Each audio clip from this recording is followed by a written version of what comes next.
नमस्कार. श्री स्वामी समर्थ.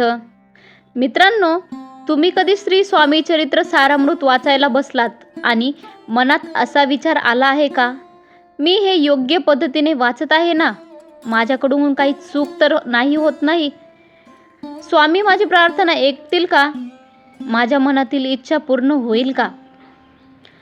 जर तुमच्या मनात असे प्रश्न कधी आले असतील तर आजचा हा व्हिडिओ खास फक्त तुमच्यासाठीच आहे. आज आपण अतिशय सोप्या भाषेत जाणून घेणार आहोत की स्वामी चरित्र सारामृत वाचताना कोणत्या गोष्टी लक्षात ठेवाव्यात, श्रद्धा आणि भावनेचे महत्त्व काय आहे, वाचन करताना कोणती काळजी घ्यावी आणि सर्वात महत्त्वाचे म्हणजे स्वामींच्या चरणी संपूर्ण समर्पण म्हणजे नेमकं काय. मित्रांनो, हा व्हिडिओ शेवटपर्यंत नक्की पहा. शेवटी मी एक अशी प्रेरणादायी गोष्ट सांगणार आहे जी प्रत्येक स्वामी भक्ताच्या मनाला स्पर्श करते.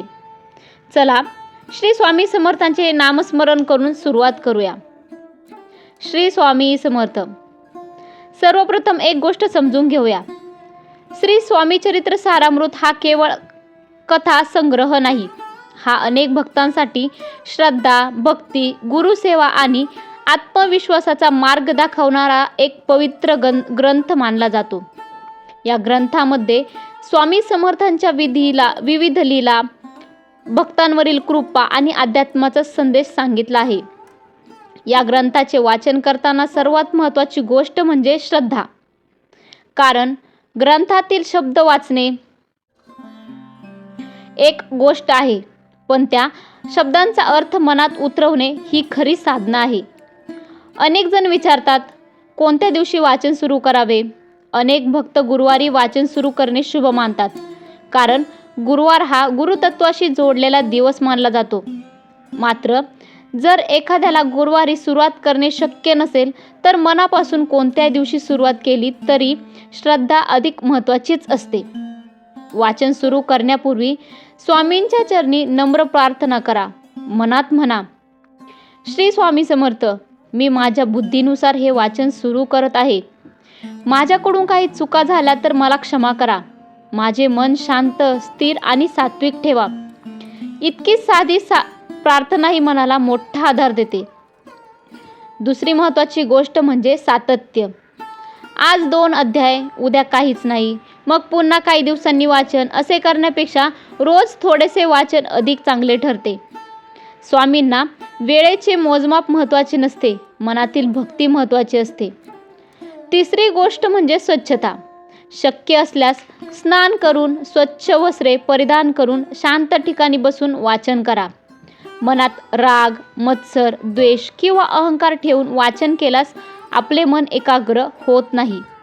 म्हणूनच वाचनापूर्वी काही क्षण शांत बसा, दीर्घ श्वास घ्या, स्वामींचे नामस्मरण करा आणि मग वाचनाला सुरुवात करा. चौथी आणि महत्त्वाची गोष्ट म्हणजे अहंकार टाळा. मी इतके पारायण केले, मी रोज इतका जप करतो, अशी भावना भक्तीमध्ये अडथळा ठरू शकते. खरी भक्ती नम्रतेमध्येच असते.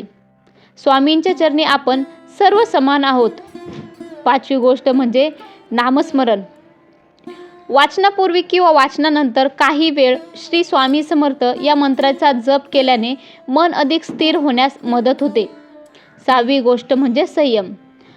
अनेक लोक विचारतात, मी इतके वाचन केले पण माझे काम अजून झालेच नाही.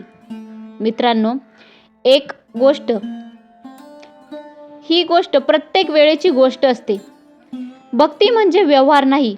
आज वाचन केले आणि उद्या फळ मिळालेच पाहिजे असा काही नियम नसतो. भक्ती म्हणजे विश्वास, संयम आणि समर्पण. अनेक भक्तांच्या अनुभवांमध्ये असे दिसून येते की नियमित प्रार्थना, नामस्मरण आणि सात्विक जीवनामुळे त्यांच्या मनात सकारात्मक बदल घडले. मन शांत झाले, निर्णय घेणे अधिक सोपे झाले, कुटुंबातील वातावरण सुधारले आणि त्यामुळे जीवनातही चांगले बदल दिसून आले. म्हणून वाचनाकडे केवळ इच्छा पूर्ण करण्याचे साधन म्हणून पाहत असाल, स्वतःला अधिक चांगला म्हणून बनवण्याचे मार्ग म्हणून पहा. आता एक छोटी पण प्रेरणादायी गोष्ट ऐका.